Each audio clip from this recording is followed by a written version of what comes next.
Ah. Ce soir, branlette.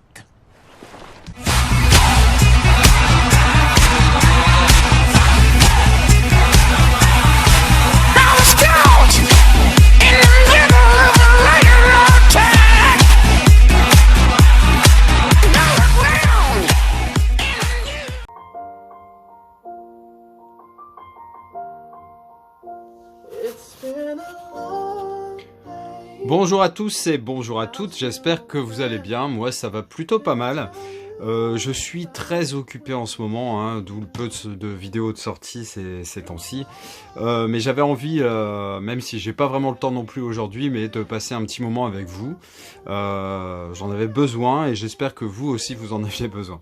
Donc on va commencer tout de suite avec une présentation d'achat. Hein. La dernière vidéo c'était une vidéo collection, on y retournera bientôt, hein, mais j'avoue que la prochaine me fait un peu peur parce que c'est la vidéo concernant les films d'horreur et épouvante, etc. Donc il y a beaucoup de films.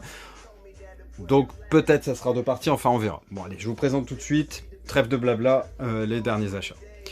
Avec ce steelbook, donc c'est un Two Movie Collection, donc c'est Very Bad Trip. Donc vous avez reconnu le bébé qui est un peu l'emblème du premier et le Wistiti du 2. Je le trouve vraiment très joli et derrière c'est pareil, on a comment dire le tigre de ah putain, Mike Tyson, je vais y arriver. D'ailleurs, vous avez vu, il a refait un combat, hein, 54 ans, il est porte bien, hein, franchement. Et puis, donc, je suis très content d'avoir ce steelbook. En plus, ça va me permettre de gagner un peu de place. Parce que, avant, j'avais les deux amarrés côte à côte. Hein. Bon, j'ai le 3 aussi, hein, mais bon, il n'y avait pas de steelbook avec les 3. Enfin, j'en ai pas vu, en tout cas. Donc, j'ai pris celui-ci qui est vraiment très joli. On reste dans la comédie US avec par contre celui-ci qui est très joli, alors qui contient le 21 Jump Street et le 22. Donc avec Jonah Hill et Channing Tatum, hein, qu'on voit ici version on va dire Bad Boys. Alors c'est des flics infiltrés qui se font passer pour des étudiants. On reprend vraiment le pitch de la série connue de 21 Jump Street, hein, série que j'avais peu suivie à l'époque. Et je l'ai suivi vers la fin, mais il était un peu tard et c'était plus diffusé. Par contre, j'avais réussi lors d'une brocante à choper la saison 1, l'intégrale en Blu-ray, qui est la meilleure, avec vraiment la découverte des personnages et tout ça. J'étais un peu deg parce qu'à l'époque, j'aurais pu avoir 3-4 saisons sûres.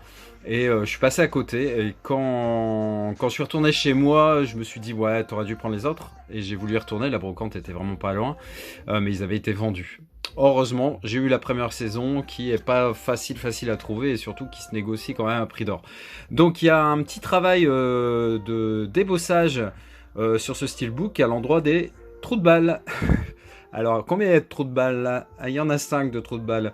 Donc je le trouve vraiment très joli, sincèrement, avec le titre sur la tranche. Il n'y a aucun caractère, on va dire, en trop. Bon, si, éventuellement, le nom des acteurs tout en haut, mais on s'en fout un peu.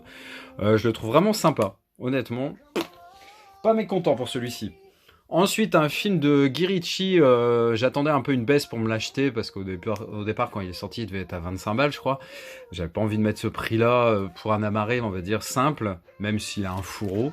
Je sais qu'il existe un steelbook qui a le même visuel, en gros, que le fourreau. Je vais baisser un chouïa.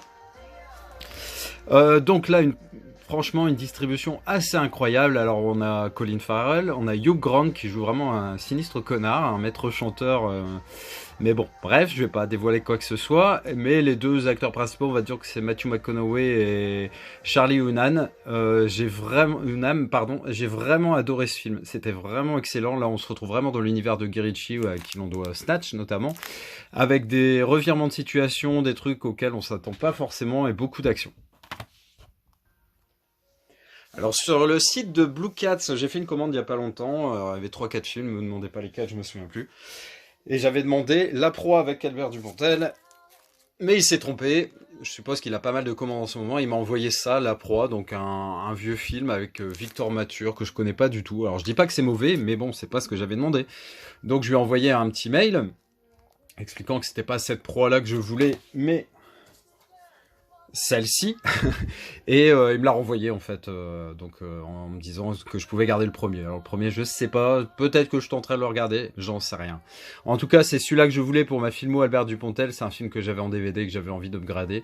Donc un film bien sympa où un braqueur se retrouve en prison et son compagnon de cellule qui est un meurtrier va essayer en fait en sortant ou en s'évadant, je ne sais plus, de lui coller ses crimes sur le dos. Et donc il va devoir se barrer aussi pour essayer d'éviter ça et il va être l'ennemi contre lui, hein, contre son gré, il va devenir l'ennemi public numéro 1. Très très bon film d'action où ça enchaîne sans arrêt, et très très bon, vu il y a longtemps et très envie de le revoir. Un petit steelbook d'un film d'horreur, mais d'horreur version sympa quoi, hein, un peu à la Gremlins, que j'avais beaucoup aimé, donc je me suis trouvé le steelbook, je l'ai pris. Attack the Block, donc c'est avec notamment un des acteurs de Shaun of the Dead, la trilogie du Cornetto.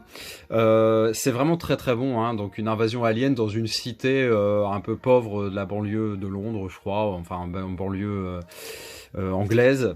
Et c'est vraiment excellent, les gamins qui vont devoir lutter contre ces grosses bébêtes, beaucoup plus méchants que les Gremlins, c'est beaucoup plus gros surtout. Mais j'ai vraiment beaucoup aimé et très content d'avoir ce steelbook qui est très joli également. Dans mes Tarantino, il manque quelques steelbooks et il me manquait celui-ci. Hein. Le film, je l'avais déjà trouvé en 4K, donc j'attendais de trouver le steelbook à bon prix, ce qui a été le cas sur Zavi où je l'ai touché, je crois, à 17 €. Donc je l'ai pris. Très très sympa. Alors on a forcément Leonardo DiCaprio, hein, c'est Rick Dalton, Brad Pitt, c'est Cliff Booth. Et Sharon Tate, hein, la belle Margot Robbie. D'ailleurs, ça me fait penser qu'il faut que je regarde le Tales from the Click sur elle. Et il y a donc Sayuri qui est joué par Brandy, le bel Amstaff qui a un rôle finalement très très important à la fin. Donc très content de le rentrer pour mon coin Tarantino. Et c'est pas le plus beau du monde, mais il est correct.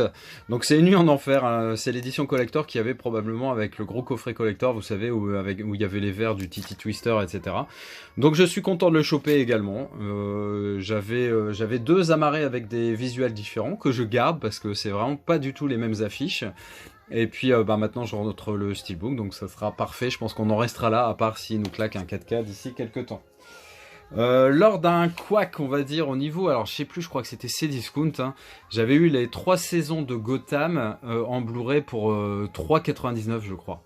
Et donc forcément il manquait la 4 et la 5, ce qui est bien c'est que ça se termine à la 5, mais j'attendais une baisse de prix et j'ai réussi enfin à les choper donc sur la Fnac avec 50%, donc je sais plus trop le prix, mais c'était 12 ou 15 balles la saison, en sachant qu'elles sont à 30, hein. Donc très content, là cette fois-ci j'ai l'intégrale, donc avec cette saison 4, et forcément j'ai la saison 5, avec toujours Jim Gordon, qui est un personnage que j'aime beaucoup. On a forcément Bruce Wayne qui grandit, et tous les personnages emblématiques de l'univers DC et de Batman. J'aime beaucoup, beaucoup cette série, et j'ai vu que les 3 premières saisons, donc j'ai pas vu la 4 et la 5, donc c'est vraiment parfait, et je suis content d'avoir cette fois-ci l'intégrale, comme ça on n'en parle plus. 2 petits films français et après ça sera un moment rétro avec quelque chose des formats beaucoup plus anciens et qui vont peut-être intéresser d'autres personnes, ou peut-être vous, hein. Mais on va voir ça. Alors tout d'abord, le quart d'heure américain chopé lors d'opération à la Fnac, 4 pour... une fois qu'on en achetait 4, on avait 50%, donc j'ai dû le payer 7,50 €, donc c'est le quart d'heure américain avec Anémone et Gérard Jugnot, donc très content de le rentrer, et je suis surtout très content, c'est que je ne me souviens vraiment pas de l'histoire de ce quart d'heure américain. Franchement, je sais même plus à la base ce que cette expression vraiment veut dire. Je sais plus. C'était une histoire de séduction, mais franchement, plus aucun souvenir. Le deuxième, c'est Prête-moi ta main avec Alain Chabat, donc très content de le rentrer, parce que mine de rien, ma filmo Alain Chabat est quasi complète. Bon, après, il n'a pas fait 1 milliard de films, mais il en a réalisé plusieurs, produit probablement, enfin bref. Il y a aussi Charlotte Gainsbourg, hein, que j'aime, ça dépend. En fait, j'ai bien aimé son début de carrière, avec notamment L'Effrontée ou La Petite Voleuse. Après, il y a eu pas mal de films que j'ai pas trop aimé, et puis là, celui-là était bien. Alors, c'est en gros, voilà, la vie est facile pour Louis, 43 ans, célibataire et heureux, cela aurait pu durer, mais lassé de le materner et de l'assister, sa mère et ses sœurs décident qu'il est temps pour lui de se marier, et le plus vite possible. Donc, il va demander à ce que Charlotte Gainsbourg lui prête sa main pour calmer l'ardeur de ses parents et de ses sœurs. Allez, on commence tout de suite avec un vinyle, une BO. C'est le soundtrack d'Halloween. Donc vous savez que c'est la musique qui a été composée et jouée par John Carpenter. Donc très content. Et sachez que j'en ai pas chopé qu'un de vinyle comme ça. De la BO d'Halloween. Je crois que j'ai le 1, 2 et 4. Je vous avais dit, je les avais vraiment chopés à très bas prix. Je crois de mémoire que c'était à 2 €. Ouais, je sais même pas. 2,90 € grand max. Donc c'était vraiment une pure affaire, surtout qu'ils sont dans un état impeccable et c'est vraiment les pressages d'antan. Donc je suis vraiment super content de le rentrer. Je vais pas en prendre 10 000 de BO en vinyle, hein, vraiment les films, on va dire, qui sont cultes pour moi. Ensuite, je vais vous présenter 3 laserdiscs, hein, où je trouve vraiment les visuels sympas. Je me fais une collection, mais vraiment tout tranquille. Hein, je mets pas d'argent là-dedans. C'est vraiment des échanges, des bonnes opportunités, mais il n'est pas question que je paye un film même 10 €. Honnêtement, ça c'est complètement exclu.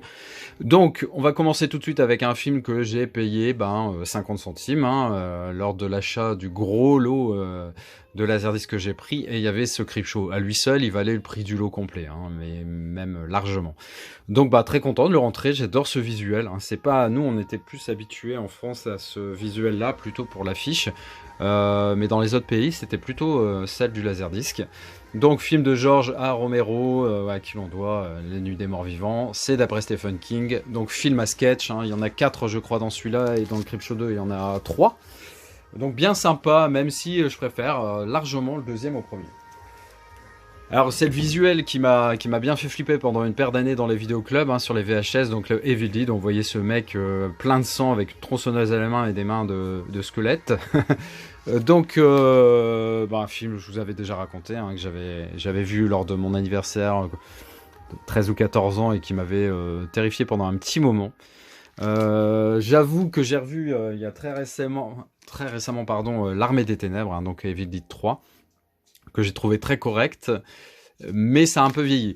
Même si les effets comme ça à la Ray Harryhausen sont vraiment très très bons avec ces squelettes, j'ai trouvé que c'était même le meilleur moment du film. J'ai trouvé ça vraiment très très bien fait et ça donnait vraiment une ambiance très très sympa.